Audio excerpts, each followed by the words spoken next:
Hello guys, welcome to एजुगिरी। I hope all for doing great. आज है 7 Feb. आज करेंगे हम अपना एनालिसिस जैसे हर रोज करते हैं। अगर आप इस चैनल पे नए आए हैं तो 6 PM पे हर रोज यहाँ पर द हिंदू का एनालिसिस होता है। मंडे की हम करने लगे हैं छुट्टी। मंडे के जितने भी आर्टिकल्स होते हैं वो साथ साथ में आपके कवर करवाती रहूंगी। मतलब Tuesday, Wednesday, Thursday, Friday, Saturday, Sunday हम मंडे वाले आर्टिकल्स भी थोड़े थोड़े डालते रहेंगे, तो आपके मंडे के भी हो जाया करेंगे। ठीक है ना। एक हॉलीडे जो है वो ज़रूरी है आपके फ्रेशन अप होने के लिए और मेरे फ्रेशन अप होने के लिए भी। और इस हॉलीडे का आप इस्तेमाल करिए, क्योंकि देखो यार, आपको समझना होगा कि यहाँ पर बच्चे आते और जाते जाएंगे। मैं यहाँ पे नहीं हूँ और मैं यहाँ पर ही रहूँगी। मुझे पढ़ाना है, मुझे मज़ा आता है पढ़ाने में, और तो मैं अपनी पूरी ज़िंदगी जब तक मैं ज़िंदा हूँ तब तक मैं ये क्लासेस लूँगी। तो अगर मुझे लॉन्ग टाइम तक बने रहना है तो मुझे भी रेस्ट चाहिए। बट आप जो है ना बेटा, आप तो कम टाइम के लिए आए हैं।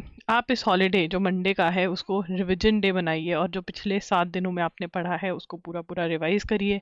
और अपने MCQs का जो टेस्ट है वो भी आप इन दिनों में जो है वो करिए।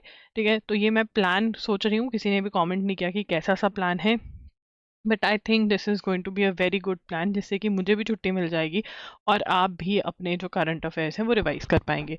अगर बाई चांस मुझे वीक में किसी और दिन छुट्टी लेनी पड़ेगी क्योंकि मुझे कोई काम है, मैं भी एक इंसान हूँ, मेरा भी परिवार है, तो मैं फिर मंडे को क्लास ले लूँगी और वो दिन छुट्टी मार लूँगी। ठीक है। तो ये है हमारा। और आप हमारी वेबसाइट विजिट कर सकते हैं logiri.in। वहाँ पर आपको ये सारी चीज़ें जो हैं वो अवेलेबल करवाई गई हैं, जैसे कि मंथली वन शॉट्स। अगर बहुत सारे बच्चे हमारी क्लासेस नहीं अटेंड कर पाते बिकॉज हर रोज़ इतना टाइम नहीं होता है, तो आप कोई भी एग्ज़ाम के लिए प्रिपेयर कर रहे हैं, प्रिपेयरिंग फॉर एनी एग्ज़ाम, ठीक है ना, आप जो हैं ज़रूर ये मंथली वाले करंट अफेयर्स बाय कर सकते हैं। वन शॉट के फॉर्मेट में होते हैं ये। 7 to 8 आवर्स का वीडियो फुल, मतलब फुल मन डन हो जाता है इतने टाइम में। DG नोट्स भी प्रोवाइड करे जाते हैं। लर्न और अंडरस्टैंडिंग बिल्कुल बिल्कुल होती है। लिखवा लिखवा के चीज़ें मैं यहाँ पे याद करवाती हूँ। सेव टाइम, बहुत ज़्यादा टाइम सेविंग है ये। MCQs भी प्रोवाइड करते हैं, ये हमने जनवरी 2024 से प्रोवाइड करने शुरू किए हैं। और जो मंथली वाले हैं वो मई 2023 से लेकर के हमारे पास जान 2024 के अभी अभी। ठीक है ना। फेब का जब हो जाएगा तो फेब का भी ऐड हो जाएगा। ये जनवरी 2024 के अभी, इसके लिंक्स डिस्क्रिप्शन बॉक्स में मिल जाएंगे। मॉक्स हमारे पास स्लैट के हैं, महाराष्ट्र CET 3 years के हैं, 5 years के हैं, और CUT PG के हैं। चलिए स्टार्ट करते हैं। प्लीज सेशन को लाइक कर दीजिएगा। तो यहाँ पर उत्तराखंड के अंदर सबसे पहले तो उत्तराखंड में क्या हुआ है। उत्तराखंड के अंदर जो UCC बिल है वो टेबल किया गया है, मतलब लेकर आए हैं टेबल पे कि हाँ भाई ये जो है UCC पास करना चाहिए। तो यहाँ पे लिखेंगे Uttarakhand, Uttarakhand, Uttarakhand tabled states uniform civil code. तो यूनिफॉर्म सिविल कोड की, जिसको UCC भी कहते हैं, उसकी बहुत बहुत बात होती है। तो सबसे पहले यहाँ पर हम UCC की बात आज दोबारा करेंगे, जिसको यूनिफॉर्म सिविल कोड कहते हैं। UCC की बात बेटा करी हुई है आर्टिकल 44 ऑफ इंडियन कॉन्स्टिट्यूशन में। 44 ऑफ इंडियन कॉन्स्टिट्यूशन जो है वो आर्टिकल वो बात करती है UCC की। पर UCC है क्या, यूनिफॉर्म सिविल कोड है क्या? स्टेट नहीं, यही मैंने गलत लिख दिया।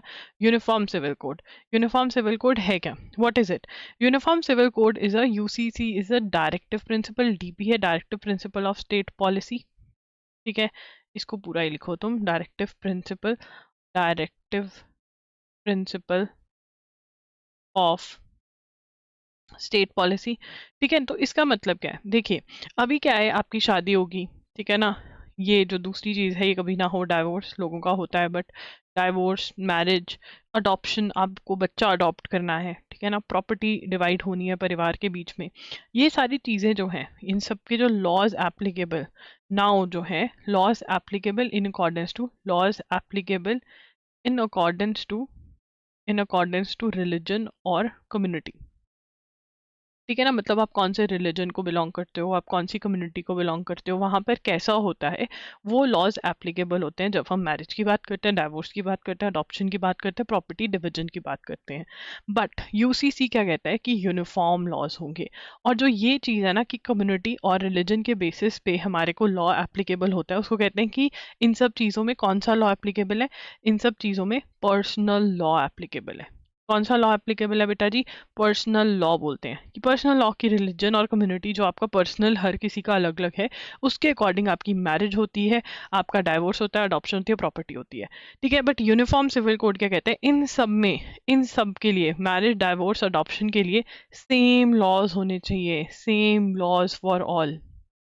ठीक है ना, सबके लिए सेम लॉज होने चाहिए। ठीक है ना, अब जैसे मुस्लिम्स के अंदर 4 शादियां अलाउड है ना, बट और नहीं, वो कहते हैं कि ये सही नहीं है, नहीं होनी चाहिए इतनी अलाउड। ठीक है ना, वुमेन को जो है डाइवोर्स लेना हो, अगर उनको एल्यूमिनी मिलनी हो, उनको खर्चा मेंटेनेंस मिलनी हो, वो सब जो है वो मिलना चाहिए। तो इस चीज़ों पे यूसीसी बात कर रहा है, और उत्तराखंड जो है वो अपना जो बिल है इसको लेकर आने के लिए यूसीसी बिल लेकर आ रहा है, मतलब टेबल किया है UCC uniform civil code bill, which is a great thing. ठीक है, अब यहाँ पर हमें स्टेट पता होनी चाहिए कौन सी है, यूसीसी क्या है, कहाँ पे यूसीसी की बात करी हुई है। It is a directive principle of state policy. बेटा जी ये समझना बहुत ज़रूरी है। Directive principle of state policy का मतलब क्या होता है? Directive principle of state policy और फंडामेंटल राइट में ये फ़र्क है कि डायरेक्टिव प्रिंसिपल जो है ये नॉर्मल गवर्नेंस के प्रिंसिपल्स हैं। ठीक है ना, गवर्नेंस के प्रिंसिपल्स हैं। अगर हमारी गवर्नमेंट इनको लागू नहीं कर पाती है डायरेक्टिव प्रिंसिपल को, हम कोर्ट में नहीं जा सकते। और इसके लिए जो टर्म यूज़ करी जाती है ना बेटा जी, वो है नॉन जस्टिसिएबल, कि हम कोर्ट में नहीं जा सकते, हम इसके लिए जस्टिस नहीं मांग सकते, नॉन जस्टिसिएबल। वहीं पर fundamental right, right to equality, ठीक है ना, राइट टू एजुकेशन, ठीक है ना, कितनी सारी फंडामेंटल राइट्स हैं, अगर ये वायलेट होती है ना, अगर सरकार ये फॉलो नहीं करती है, तो हम कोर्ट में जा सकते हैं। और इसके लिए टर्म जो यूज़ करी जाती है वो है justiciable. Fundamental rights are justiciable, directive principles are non justiciable. इसका मतलब यस, बिल्कुल सही सोचे हैं आप कि अगर यूसीसी लागू होता है तो बहुत बढ़िया बात है, नहीं लागू होता तो और भी बहुत बढ़िया बात है, क्योंकि हमारे पास राइट नहीं है कि हम सरकार को बोल दें कि कृपया इसको लागू कर दें। हमारे पास राइट नहीं है कि हम सरकार को बोल दें कि कृपया इसको लागू कर दें। ठीक है जी, ये सारी जो चीज़ें मैंने समझाई हैं ये बहुत ही ज़्यादा ज़रूरी है, क्योंकि यहाँ से क्वेश्चन बन सकता है, बहुत ही हॉट बर्निंग टॉपिक है ये। ठीक है, और जो जो एनएल सैट के लिए प्रिपेयर करा है, प्लीज़ इसके अराउंड आंसर ज़रूर प्रिपेयर करें कि आना चाहिए नहीं आना चाहिए। ठीक है, उसके बाद हम बात करें, if the bill is passed Uttarakhand will become the first state in independent India to enact a uniform law. देखिए यहाँ पे टर्म यूज़ करी गई है इंडिपेंडेंट इंडिया, क्योंकि इंडिपेंडेंट इंडिया जब हुआ, इंडिया 1947 में इंडिपेंडेंट हुआ, उसके बाद किसी स्टेट ने यूसीसी नहीं लगाया, बट उससे पहले अंग्रेजों के ज़माने में, in fact Goa also has a uniform, Goa also has a uniform code for people from all religions as it retain the Portuguese civil code of 1867 after its liberation in 1961। तो देखिए गोवा के अंदर पोर्टुगीज थे, पोर्टुगीज ये लॉ लेकर आए थे और वो रिटेन कर लिया। तो the only state in India that has UCC is Goa, but वो तब आया था जब इंडिया इंडिपेंडेंट नहीं हुआ था, उसके बाद भी इन्होंने रिटेन कर लिया, तो वहाँ पर आज भी है। बट कभी भी एक इंडिपेंडेंट स्टेट, वहाँ पर इंडिपेंडेंट स्टेट जो है वो कभी भी यूसीसी नहीं लेकर आई है। तो यहाँ पर ये सारा मैंने आपको 3-4 पॉइंट्स बढ़िया लिखवा दिए हैं।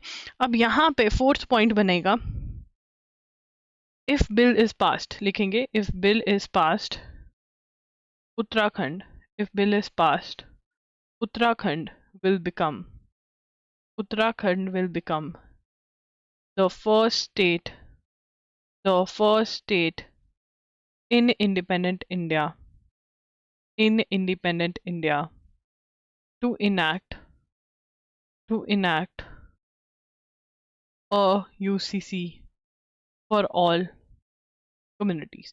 तो जो इनका यूसीसी है वो लिव इन रिलेशनशिप के बारे में भी बात करता है कि ठीक है, बिना शादी के, बिना करे हुए आप एक साथ रह रहे हैं, लिव इन रिलेशनशिप कहते हैं उसको। और अब हम डालेंगे Goa has a UCC for people from all communities, from all religions, as it retained, बेटा जी यहाँ से क्वेश्चन बन सकता है, as it retained the Portuguese, as it retained the Portuguese civil code of, civil code of 1867 after its liberation, after its liberation in 1961।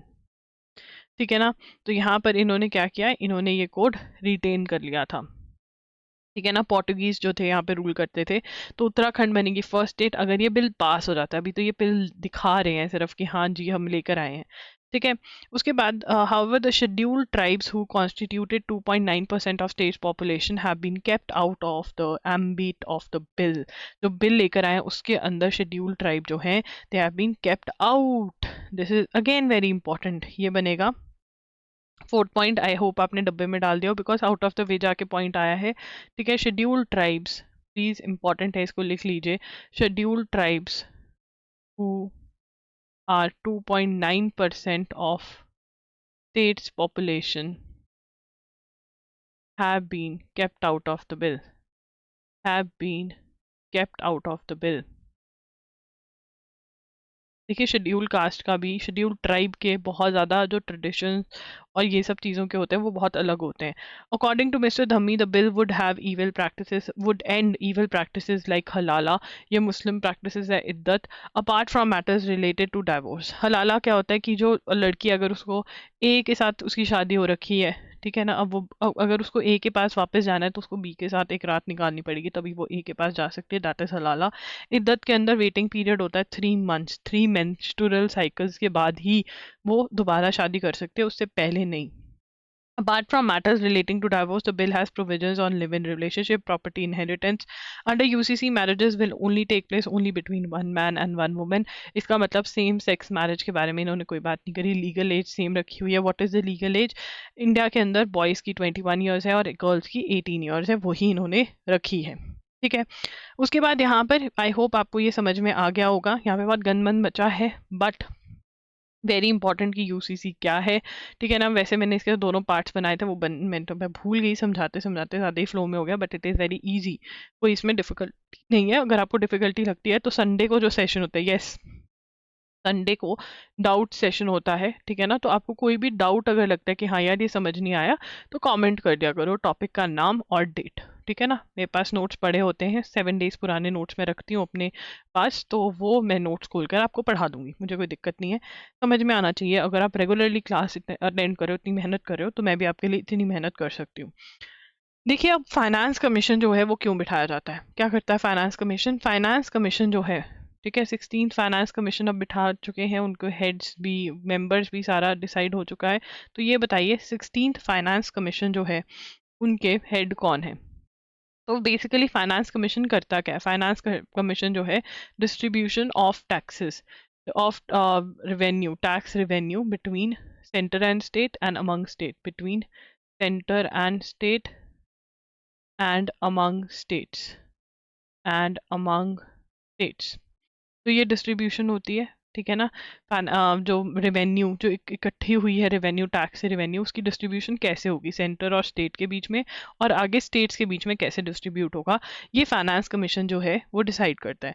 ठीक है, तो यहाँ पर उन्होंने बोला कि जो 14th और 15th फाइनेंस कमीशन ने कितना रेकमेंड किया था, तो ये लिखेंगे 14th and 15th finance commission, 14th and 15th finance commissions recommended,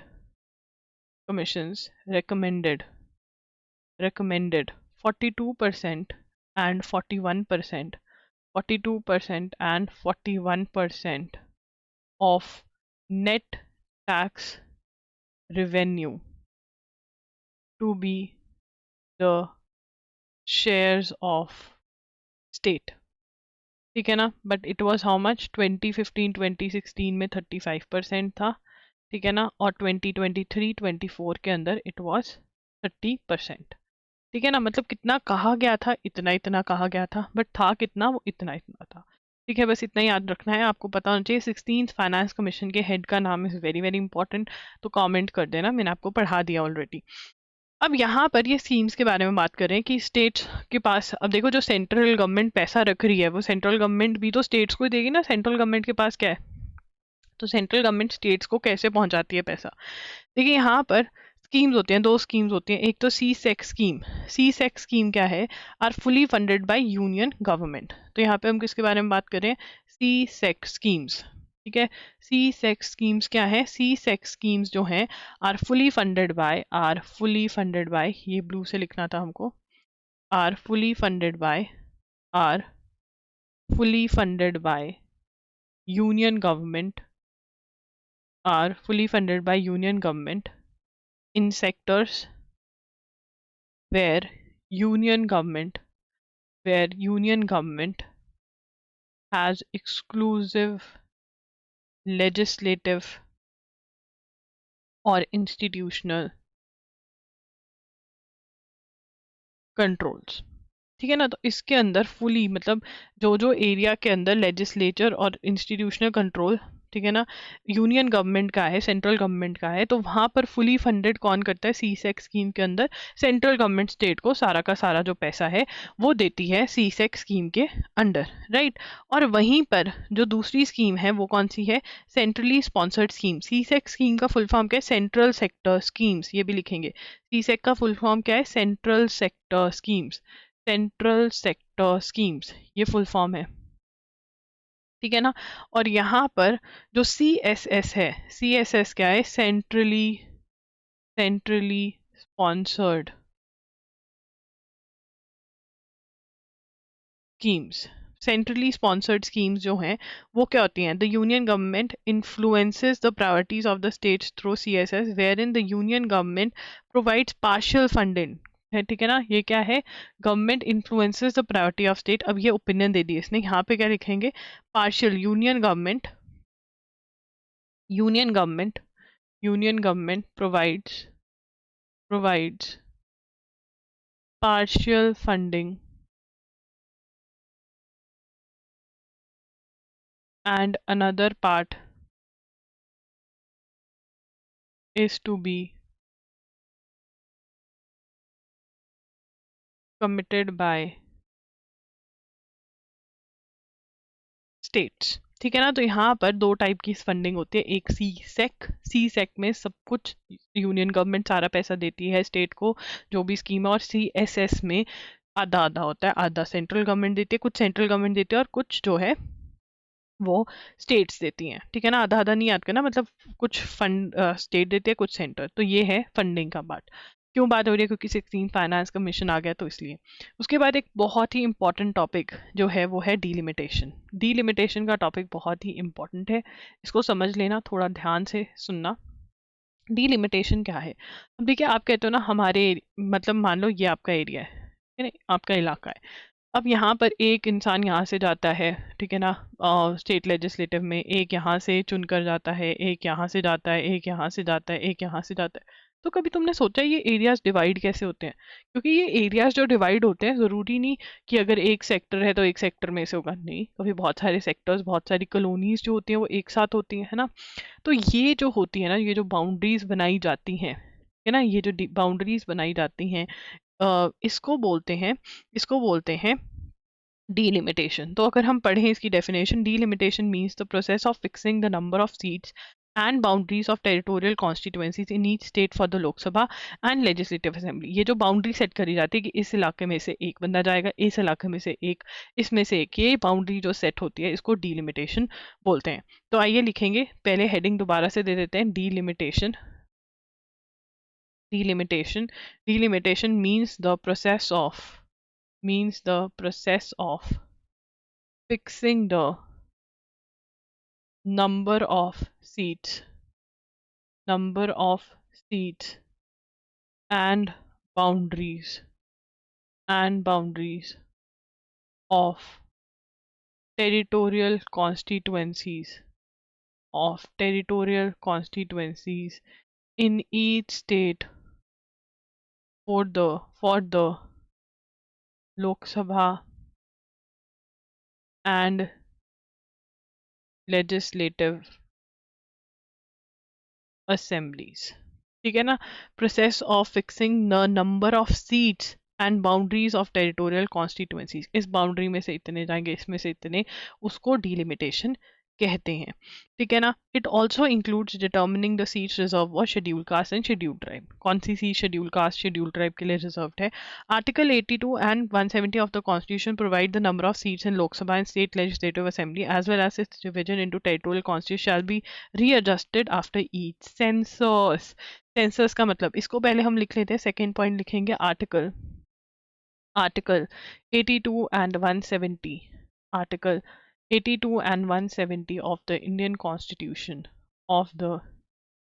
Constitution provide that the number of seats in the Lok Sabha and state legislative assemblies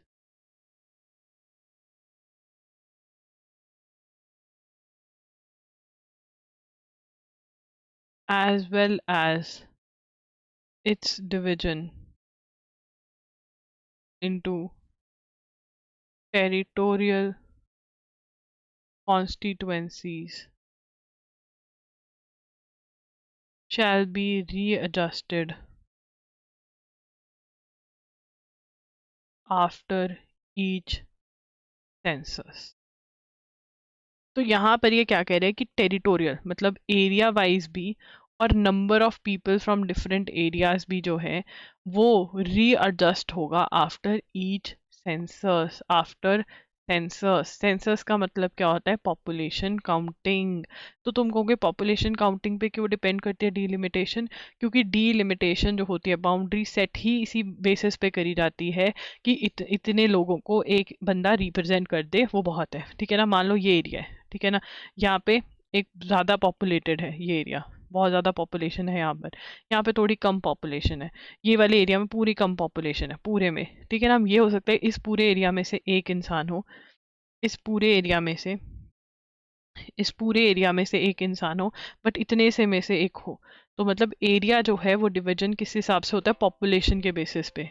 किस base पे area divide होता है पॉपुलेशन के बेसिस पे area D यहाँ पर divide होता है। ठीक है ना, तो पॉपुलेशन सेंसस अपग्रेड होगा, पॉपुलेशन का डाटा अपग्रेड होगा तो फिर डीलिमिटेशन भी अपग्रेड होगी। ये कौन बोलता है आर्टिकल 82 और 170 ऑफ इंडियन कॉन्स्टिट्यूशन। ये शॉर्ट में ये वाली चीज़ याद रख लोगे ना और ये याद रख लोगे बहुत है, इतना जो नीचे लिखा है वो चाहे भूल जाओ। The delimitation process is performed by, कौन परफॉर्म करता है delimitation process. delimitation process is, ये लिखेंगे delimitation process is performed by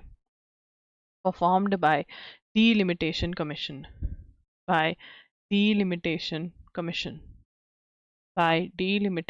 commission that is set up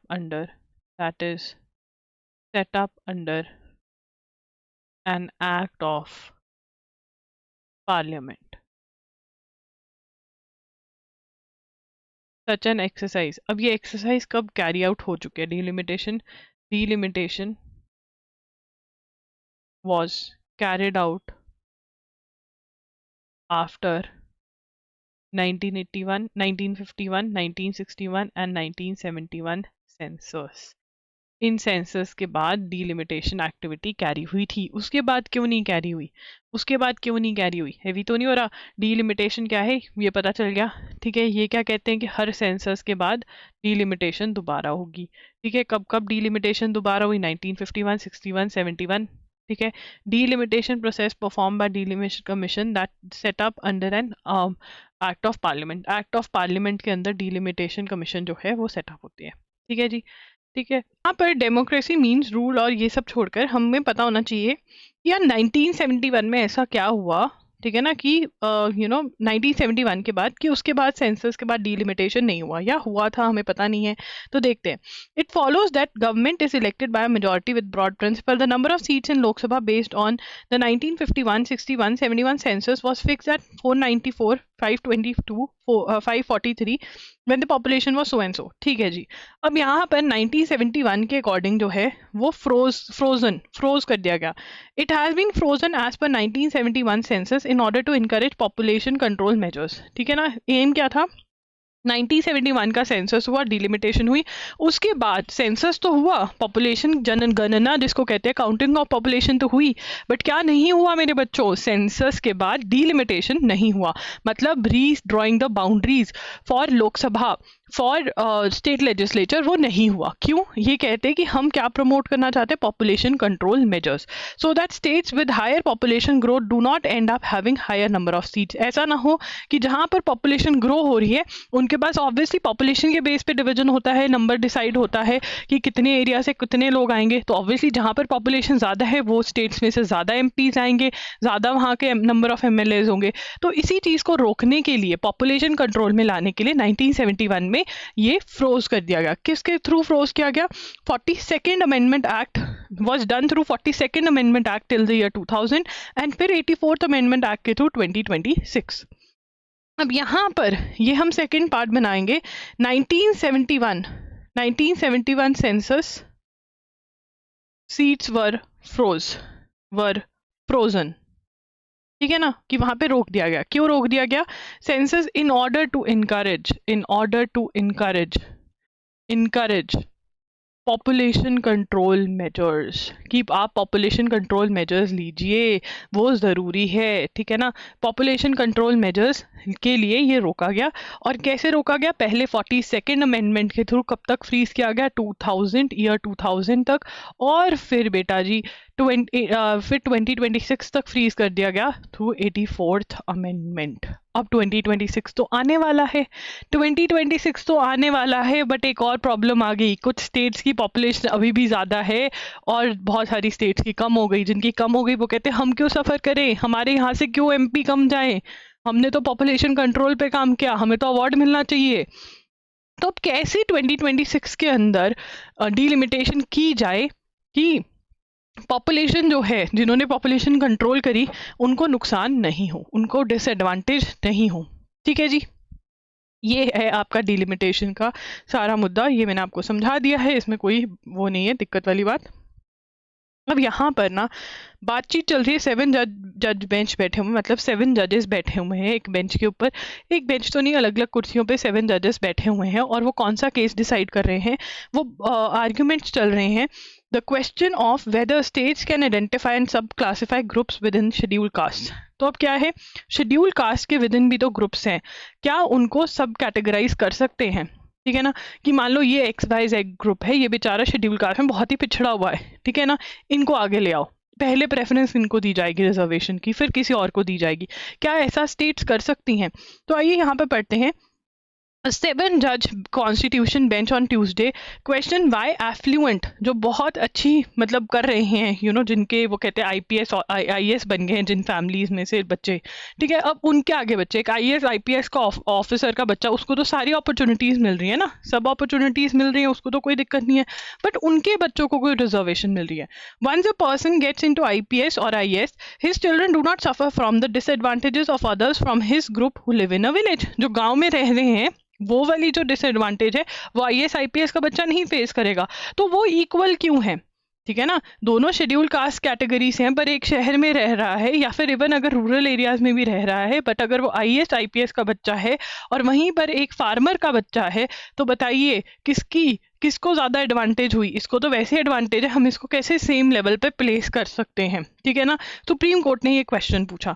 बात किस पे कल चल रही है कि क्या SC कैटेगरी के अंदर जो ग्रुप्स हैं उनको कैटेगराइज किया जा सकता है, अलग अलग सब कैटेगराइज किया जा सकता है, और देखा जा सकता है कि जो बहुत ही ज़्यादा पिछड़ा हुआ वर्ग है उसको उठा करके आगे ले आया जाए और उसको ज़्यादा प्रेफरेंस दी जाए।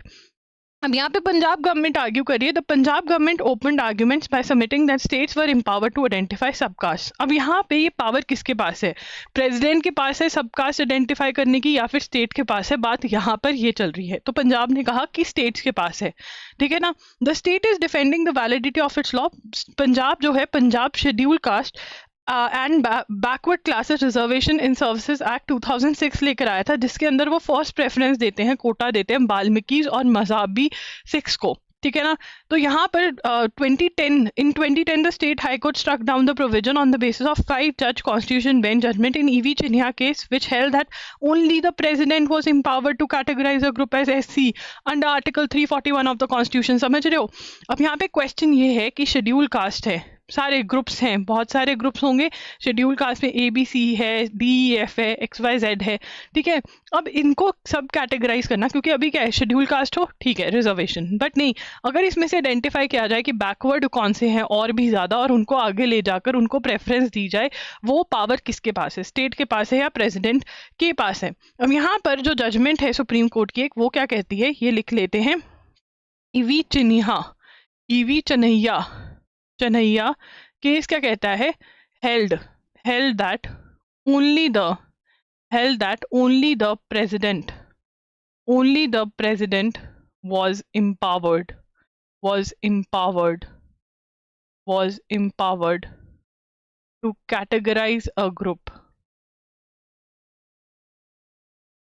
as SC, that is scheduled caste, under Article 341. ठीक है ना। तो अब यहाँ पे पंजाब स्टेट क्या आर्ग्यू कर रही है कि नहीं, स्टेट के पास भी, अब देखिए इसके ऊपर डिस्कशन अभी चल रही है, जब पूरा केस डिसाइड हो जाएगा फिर हम नोट्स बनाएंगे ऑब्वियसली इसके। अमित शाह कह रहे हैं कि जो म्यांमार के साथ हमारा बॉर्डर है, सबसे पहले आपको पता होना चाहिए कि म्यांमार के साथ हमारा कितना बॉर्डर लगता है। म्यांमार इंडिया का जो बॉर्डर है वो है 1643 किलोमीटर्स। 1643 किलोमीटर बॉर्डर लगता है हमारा म्यांमार के साथ, और इसके अंदर क्या हो जाएगी, फेंसिंग होगी इसकी। कंस्ट्रक्ट अ फेंस, इंडिया क्या करेगा, construct a fence, fence construct करेगा। ठीक है ना। क्यों, यहाँ पर बहुत ज़्यादा चीज़ें जो है वो सही नहीं है, ठीक है, इसलिए। अब यहाँ पे the Lok Sabha on Tuesday past public examination prevention of unfair, जो चीटिंग बिल है लोकसभा ने वो पास कर दिया। जब राज्यसभा पास कर देगा, प्रेसिडेंट का एसेंट मिल जाएगा तो वो लागू हो जाएगा। येस्टरडे हमने इसकी बात करी थी ना। उसके बाद after months of a pause on the India middle east Europe economic corridor, तो यहाँ पे आई मैक क्या है, देखिए आई मैक की सबसे पहले फुल फॉर्म लिखेंगे। आई मैक की सबसे पहले फुल फॉर्म लिखेंगे, it is India middle east, India middle east, India middle east Europe economic corridor. देखो यार, पहले तो इसकी फुल फॉर्म याद करनी बहुत ज़्यादा ज़रूरी है। इंडिया और मिडल ईस्ट को कनेक्ट करने वाला, मिडल ईस्ट यूरोप को का इकोनॉमिक कॉरिडोर, ठीक है ना। अब इसके अंदर क्या होगा, ये लॉन्च कब हुआ था, launch during G20 summit, launched during G20 summit in September 2023। G20 की जो समिट हुई 2023 में, वहां पे लॉन्च किया गया था। G20 की समिट कहाँ पे हुई थी बेटा, G20 की समिट न्यू दिल्ली में हुई थी। G20 की समिट न्यू दिल्ली में हुई थी। G20 की समिट न्यू दिल्ली में हुई थी। तो यहाँ पर अब इस पे बात जो है वो रुक गई थी, क्योंकि हमास और इसराइल के बीच में लड़ाई चालू हो गई थी, तो रुक गई। यहाँ पे इसराइल का भी बहुत बड़ा रोल जो है इसराइल प्ले करेगा। अब इसके ऊपर बातचीत दोबारा स्टार्ट होगी, क्योंकि ग्रीक के प्राइम मिनिस्टर जो हैं किरियाकोस मित्सोताकीस, ठीक है ना। ठीक है, अब यहाँ पे हमें इनका नाम भी याद करना पड़ेगा, इनको बॉक्स में डालते हैं। ग्रीस के पीएम का नाम, ग्रीस के पीएम का नाम क्या है, कारियाकोस मित्सोताकीस, ठीक है, ये नाम है इनका, ये याद करना स्टार्ट कर दीजिए। तो ये आएंगे तो इस पे बातचीत दोबारा स्टार्ट होगी, क्योंकि यहाँ पर ग्रीस जो है वो बहुत ही इंपॉर्टेंट रोल प्ले करेगा। जो यहाँ पर ग्रीस जो है, ठीक है ना, IMEC particularly the use of Greek ports like Piraeus for 3000 kilometre corridor that starts from India and is designated to complete connectivity via Israel's Haifa port to Europe, ठीक है ना। तो यहाँ पर कनेक्टिविटी कैसे बनेगी, ठीक है ना। Greek ports like Piraeus for the 3000-kilometer corridor that starts from India and is designed to complete connectivity via Israel's Haifa port to Europe. तो यहाँ पर कौन कौन सा, सबसे पहले तो हमें आंसर मिलता है कि यहाँ पर इंडिया और यूरोप का कनेक्शन हो जाएगा, और यहाँ पर ग्रीस का पोर्ट इन्वॉल्व है, इसके अंदर इसराइल का पोर्ट इन्वॉल्व है, पर इंडिया और यूरोप का कनेक्शन हो जाएगा, ये हमें पता चलता है यहाँ से। अब ये वाला जो है ये बाईपास कर देगा, मतलब कौन सा रास्ता हमें नहीं लेना पड़ेगा, bypassing other routes like that of Suez Canal, and Red Sea, ये बहुत इंपॉर्टेंट है। रेड सी में अभी डिस्टर्बेंस चल रही है, बट अगर हमारे पास दूसरा रास्ता होगा तो कितना फायदा होगा हमारी ट्रेड को। Thus far the 8 parties that signed the MOU in New Delhi have only held informal consultations, मतलब अभी 8 पार्टीज जिन्होंने साइन करा है उनकी इनफॉर्मल ही बातें हुई हैं, ठीक है ना। 8 पार्टीज, ये लिखेंगे 8 parties that signed the MOU, that is Memorandum of Understanding. Memorandum of Understanding in New Delhi,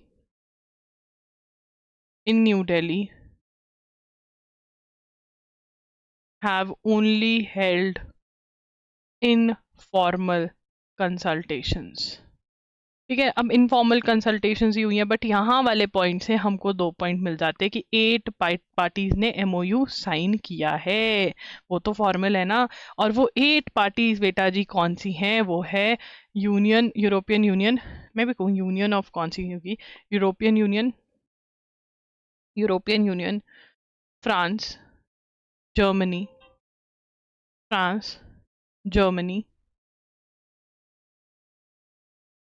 India, Italy, Saudi Arabia, UAE and US। ठीक है ना, तो ये वाली जो कंट्रीज है, कंपनीज नहीं कंट्रीज हैं, वो इसमें इन्वॉल्व हैं, वो इसका पार्ट हैं। ठीक है ना, अभी तो ये G20 में इसको आया। ये वाला क्वेश्चन भी बन सकता है कि कहाँ पर इसकी सबसे पहले बात हुई, ये क्वेश्चन आ सकता है, इसकी फुल फॉर्म क्या है। ठीक है, अब यहाँ पर कहा जा रहा है कि ग्लोबल इंफ्रास्ट्रक्चर इन्वेस्टमेंट जो है G7 लेड पार्टनरशिप जो है, वहां से पैसे US और यूरोपियन यूनियन निकालेंगे और इंडिया भी इसमें पैसे लगाएगा। मतलब पैसे लगाने की बात भी कैसे हो रही है वो भी बताया जा रहा है। अब यहाँ पर following the inauguration of Ram temple in Ayodhya, the Indian railways Catering and Tourism Corporation IRCTC has designed a comprehensive tour program on places of pilgrim importance, मतलब religious importance cited in the Ramayana. The first of the such tours start हो गए हैं, जहाँ से लोग जो है कहाँ कहाँ जाएंगे? Ram Janmabhoomi temple in Ayodhya, Bharat Hanuman temple in Nandigram, Janaki Mandir in Nepal Janakpur, the Punaura Dham in Sitamarhi, the Rameshwar Nath temple in Buxar, the Vishwanath temple in Varanasi. ये पूरा कौन बना रहा है? IRCTC। ठीक है ना, तो ये दिमाग में रखना है, अगर लिखना चाहते हो लिख सकते हो, बट दिमाग में भी रख सकते हो। उसके बाद इनर सेटबैक की कौन किसने स्टार्ट किया? Inner setback. अब यहाँ पर देखिए, एंटी डिफेक्शन लॉ हम कब से पढ़ रहे हैं? ठीक है ना, अब महाराष्ट्र के अंदर एक तो शिवसेना वाला इशू हुआ था, और उसके बाद एक और इशू हुआ जो हुआ NCP के साथ, that is nationalist Congress party.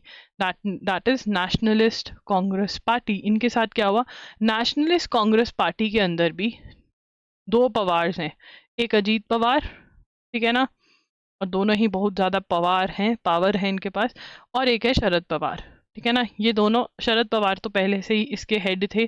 ठीक है ना, तो अजीत पवार कहते कि हमारे साथ है, सारी ग्रुप का सारा चीज़ें हमारे साथ हैं लोग। ठीक है ना, तो बहुत सारे लोग इनके साथ थे, MLAs थे इनके साथ, तो इन्होंने BJP और जो शिवसेना का बना हुआ है उसके साथ जाकर हाथ जोड़ लिए। ठीक है ना, और दोनों आपस में लड़ने लग गए कि रियल NCP किनकी है, क्योंकि ये भी बोल रहे हैं कि NCP हमारी, ये भी बोल रहे हैं। तो इलेक्शन कमीशन के पास गए, तो इलेक्शन कमीशन ने क्या बोला? इलेक्शन कमीशन ने कहा कि group led by Ajit Pawar was the real nationalist Congress party. ठीक है ना, ये सारी मैंने हिस्ट्री बता दी आपको यहाँ पर स्टोरी फॉर्मेट में। ठीक है ना, तो यहाँ पर इलेक्शन कमीशन हेल्ड लिखेंगे, election commission held that group led by Ajit Pawar was the real nationalist Congress party, NCP, and was entitled to use the party name and symbol। ठीक है ना, तो अब शरद पवार को इन्होंने कहा कि चलो हम तुम्हें ऑप्शन देते हैं कि तुम्हें जो भी नाम चाहिए हम वो दे देंगे, बट यहाँ पे तुमको किस बेसिस पे दे दिया? The faction led by petitioner Ajit Anant Rao Pawar is the National Congress Party। ये तो ठीक है, इन्होंने कहा कि अगर हम देखें कि नंबर ऑफ जो सीट्स हैं, मतलब इनके पास जो लोग हैं, the commission provides a one time option for, ये तो है लेजिस्लेटिव मेजॉरिटी। इन्होंने किस बेसिस पे election on the basis of test of legislative majority, कि जो लोग इनके साथ हैं, अजीत पवार के साथ हैं, उनको ज़्यादा वोट्स मिली हैं। अगर हम इलेक्शंस में बात करें तो इनको ज़्यादा नंबर ऑफ वोट्स मिली है, नंबर ऑफ वोट्स ज़्यादा मिली हैं, तो उसके बेसिस पे इलेक्शन कमीशन ने ये बोला है। इसके बेसिस पे इलेक्शन कमीशन ने ये बोला है। ठीक है जी। ये कहाँ पर हो रहा है? महाराष्ट्र में। ये कहाँ का केस है? महाराष्ट्र। ठीक है ना। और ये वाले के अंदर भी आप IRCTC की फुल फॉर्म लिख लीजिए। ठीक है। जब तक आप ये लिख रहे हैं तो मैं आपको बता दूं कि आप मॉक टेस्ट खरीद सकते हैं। हमारे पास मॉक टेस्ट है स्लैट, MACT 3 years 5 years और CUT PG COQP 11 वाला जो है लॉ का जो है। ठीक है। यहाँ पर MCQs भी आपको मिल रहे हैं जनवरी 2024 के, आगे हैं फेब के, बहुत ही जल्द आ जाएंगे फेब 2024 के। और जनवरी के भी अराउंड आपके 10+ टेस्ट जाएंगे, तो वो सारे के सारे टेस्ट बहुत जल्द आप देखेंगे विद इन दिस वीक खत्म हो जाएंगे, मतलब सारे के सारे अपलोड हो जाएंगे। उसके बाद monthly 1 shot current affairs videos जो हैं, दिसंबर जिसने खरीदा था दिसंबर का पार्ट 3 भी डल चुका है। ठीक है। और जनवरी का पार्ट 2 और पार्ट 3 भी आप देखेंगे कि बहुत जल्द ही आने वाले 1-2 दिनों में डल जाएगा। ठीक है ना। तो वहाँ से आप अपनी कंप्लीट कर सकते हैं, बहुत ही टाइम सेविंग है और बहुत अच्छे से वहाँ पर मैं करवा रही हूँ। आप कोई भी एग्जाम की प्रिपरेशन कर रहे हैं, you can go for these current affairs. यहाँ पे हम बात कर रहे थे IRCTC की फुल फॉर्म लिखने की, तो चलिए लिखते हैं। It is Indian railway catering and catering and tourism corporation. ठीक है ना। इन्होंने क्या किया है? Comprehensive tour based on places of religious importance as mentioned in Ramayana।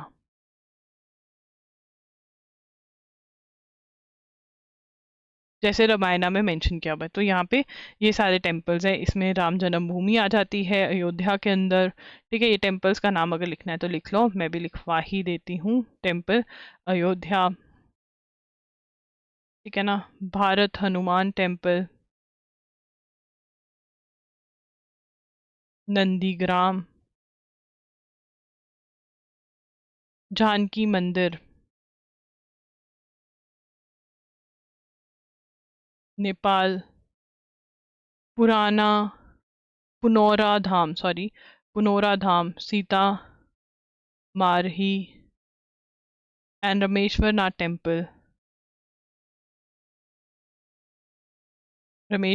Temple, Buxar और विश्वनाथ टेम्पल, वाराणसी।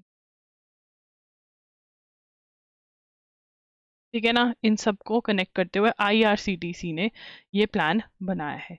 ठीक है जी। तो ये थी आज की क्लास। 6 PM पे मिलेंगे कल दोबारा से। कोई भी डाउट हो तो कमेंट में ड्रॉप कर सकते हो। loggery.in ज़रूर विजिट करें, कुछ भी अगर आपको बाय करना है। डायरेक्ट लिंक्स आपको डिस्क्रिप्शन बॉक्स में मिल जाएंगे। That's it. Do subscribe to the channel, do like this video and also do share about us with your friends. उससे हमारी जो व्यूअरशिप है वो बढ़ेगी, हमें बहुत फ़ायदा होगा इससे। That's it. Bye bye, take care, thanks for joining in.